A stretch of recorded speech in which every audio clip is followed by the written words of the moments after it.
If content feels like a constant to do list and that you never quite catch up on it, then today's episode is going to help you flip that narrative. I'm talking about something I've created called minimum viable content, or MVC for short. It's not about doing less for the sake of it, but more about aligning your content with your energy, your strengths, and your business goals so it finally feels doable. I'll be sharing where the concept came from, how it works, what shifts it might require from you, and how you can start using it today. Yes, today. And if you're thinking, I love the sound of simplifying, but putting it into practice still trips me up, Mel, I've got something else that may help. Kajabi has a super generous promo right now that might be just the thing to support your MVC.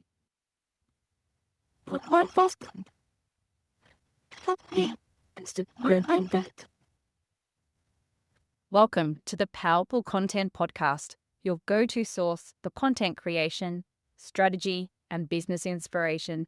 I'm your host, Mel Daniels, content strategist, coach, and speaker, empowering women across the globe to grow their business with powerful content that connects, nurtures, and converts. So, if you're ready to create standout content that gets you noticed and remembered, or build an aligned audience who love you and are ready to buy from you, you're in the right place. I believe that content has the power to connect us all. It's up to you how you use it. Listen in for genuine and insightful chats with guests, as well as practical tools and strategies from me. It's so lovely to have you here. Let's dive into the show.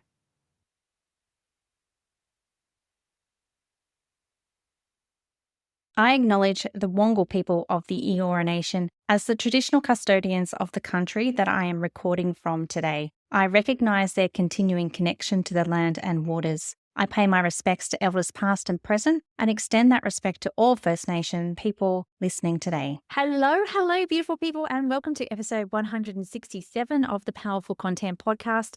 I just firstly wanted to say thank you so much for all of the love that I've received for the last week's episode. And if you missed it, it was about how saying yes to a Christmas casual job has given me so much more than a paycheck. It gave me clarity, it gave me breathing room, and a whole new way of showing up in my business. So if you haven't had a chance to listen to it yet, go back to episode 166. It's an honest account of the benefits of going from full time in my business to side hustle. So this week, I wanted to continue this story of making the most of your time and helping you uncover a super simple way to pare back your content so it feels easy and doable. It will really help you reframe, I think, what you're creating and why, and bring some breathing space into your world as well. So whatever is going on in this season of life to take up your time, whether it's little kids, big kids, parents, other passions, I want you to know that I see you. Trying to keep up is doing more harm than good right now.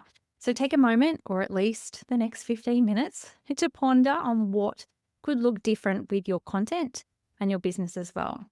So what is minimum viable content? I hear you say, well, it's the absolute least amount of content that you can create and share that moves your business forward without burning you out.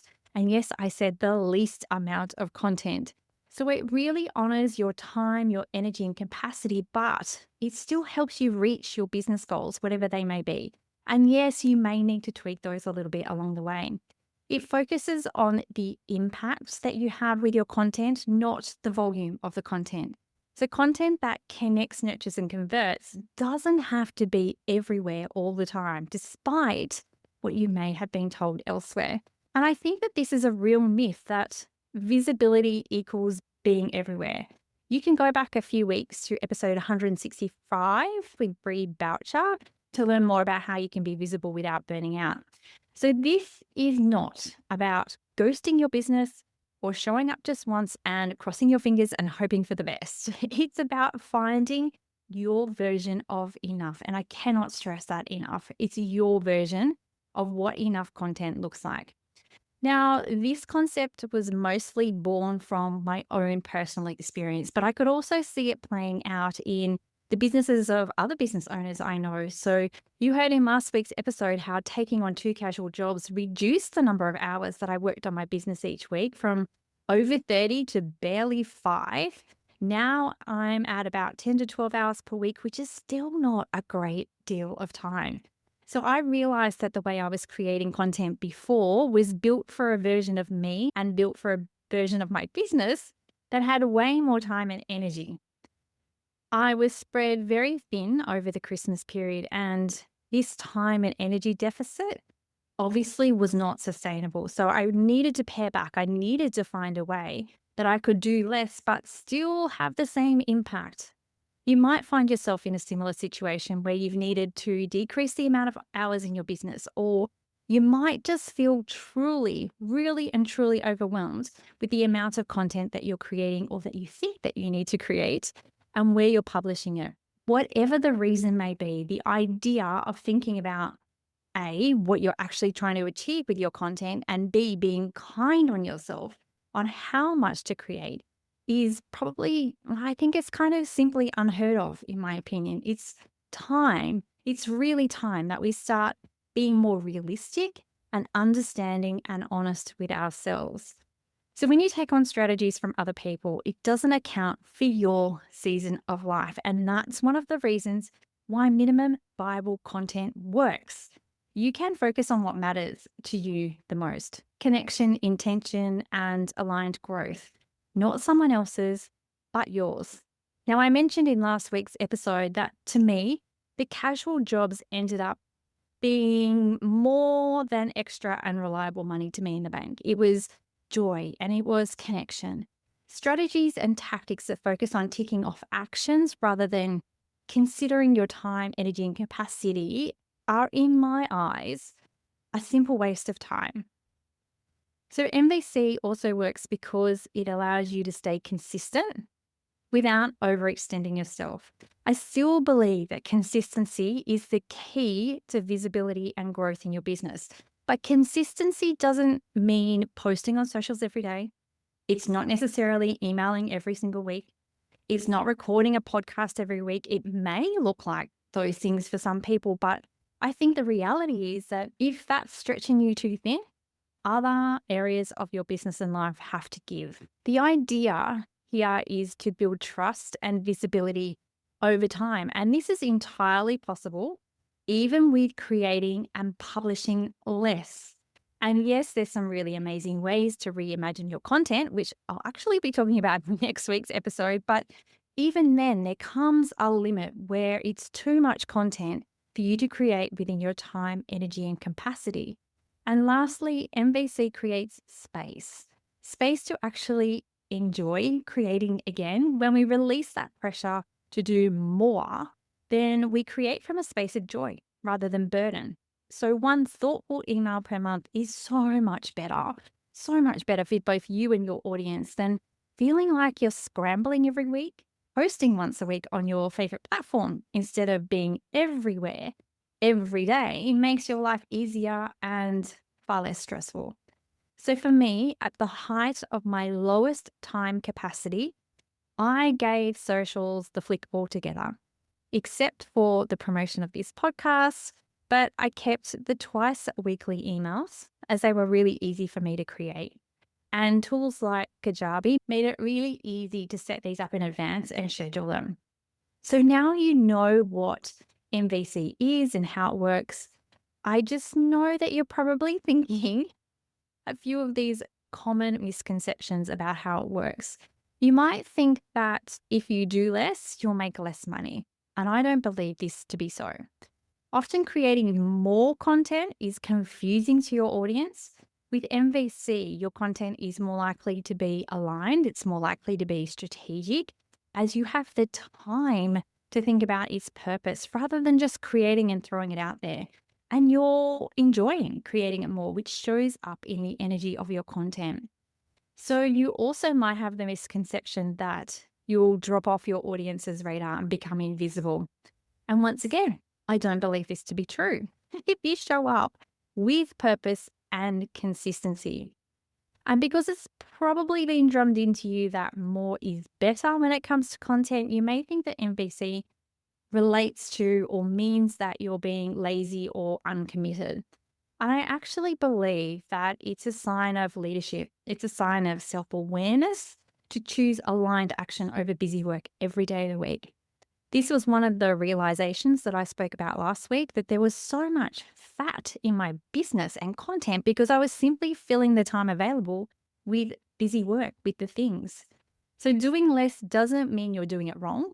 It means that you're really getting clear on what actually matters. Now, in order to put MVC into practice, there were a few things that I needed to shift or ways I needed to change my perspective when embracing MVC, and you might need to do these things as well. So things like letting go of the shoulds. I know that this is probably something I say every single week, but letting go of those shoulds from experts who were clearly in a different season of life. I also needed to let go of the internal story that less meant I wasn't trying hard enough. I also had to redefine what success looked like for my content and my business and become really clear on what I wanted to achieve. And I found the objective that I wanted to achieve was actually achievable with less content. So it's really interesting how you can become far more intentional and purposeful when doing less. And lastly, I had to move my mindset from quantity to quality. And this was hard because I have a pretty decent reimagination process and I produce lots of content from this one podcast. But even with that, I still couldn't do it all. Now, MVC and embracing MVC isn't about doing, a full 180-degree turn about overnight. It's about noticing where things feel heavy and asking yourself, what would be enough for me today? What will be enough for me going forward? We all know that this is going to look different for everyone, not only from a time, energy, and capacity perspective, but from a natural strengths perspective as well. One of the biggest reasons that MVC works is that it aligns with who you are and not who someone else tells you you need to be. And if you've taken my Content Creator Archetype quiz, you'll know that we all have different strengths, styles, and preferences when it comes to showing up. And if you haven't done the quiz, then head on down to the show notes and take it today so you can really start to highlight and work with your strengths. So let's just quickly talk about each of these archetypes. And the first is, if you're the precision planner, then you thrive, you love a structure and like to work ahead. So MVC could look like batching a small number of quality posts in advance and then scheduling them to run on autopilot. You might like to use tools like Kajabi to build evergreen sequences or nurture funnels that do the heavy lifting over time. My top tip though for the precision planners is to give yourself permission to plan small, because sometimes we like to go big. So not just big. One email a fortnight done ahead is still very much success. So the next archetype, my free spirits, you love to create in bursts of inspiration and you really need flexibility with your content creation. So MVC might mean showing up spontaneously on places like stories, Instagram stories or Facebook stories, or recording voice notes for future post ideas. You might send an inspired email without overthinking it. And my tip for you is to really think about building space into your content plan. And yes, I think that you should still plan, even though I know you don't love planning, but build that space into your content plan so you're free to follow up. So you're free to follow the spark without the guilt. Now, the next archetype, the collectors. You gather loads and loads of content ideas and resources, but can struggle to organize and use them. So for you, MVC could be choosing one idea per week to act on and saving the rest, bank the rest for later. It could also be a conscious behavioral habit change to create something original before consuming, or not buying another course or downloading a freebie for a certain amount of time. So my tip for the collectors is that your strength of researching and collecting could be actually a gold mine. It helps you use what you already have.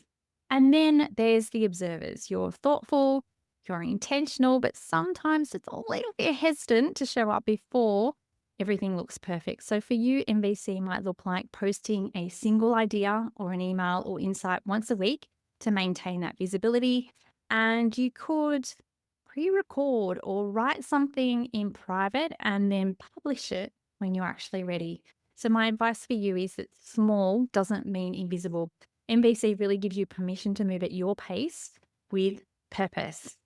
So MVC is a mindset change, really, combined with a habit change. And to help you with this, I've got 3 very quick questions for you to reflect on that can help you build your own personal MVC and think about what truly matters to you today and what will truly matter to your business moving forward. So, 3 simple questions. What do I love to create? Whatever it is, do that. Where is it easy for me to be visible? Wherever it's the most easy for you to create content and not overthink, do that. And lastly, what content would move my business forward in alignment with my objectives? So 3 super simple questions for you to answer to start to think about your MVC.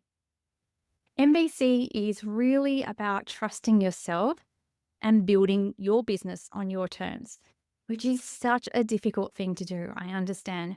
But I really want you to lean into that. Lean into that trusting yourself and that you know what you need to do right now. You don't need more time.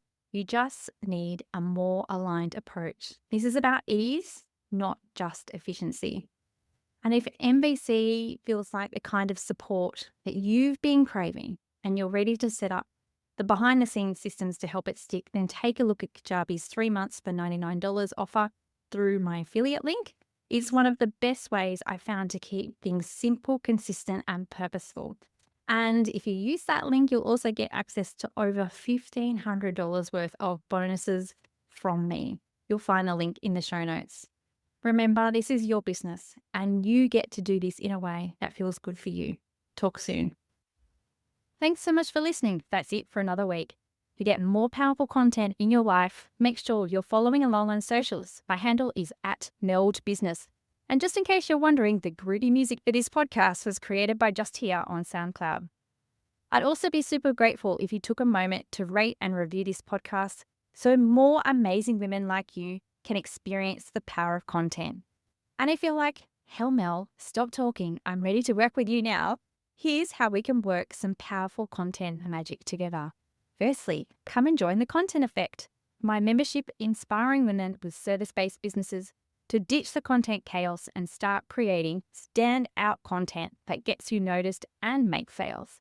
You can join us by using the link in the show notes or just Google the Content Effect. The second way we can work together is via my one-on-one packages. We can create a sustainable content strategy or start to build out your client journey. It's up to you. Hop on over to meldbusinessservices.com.au/services to find out more.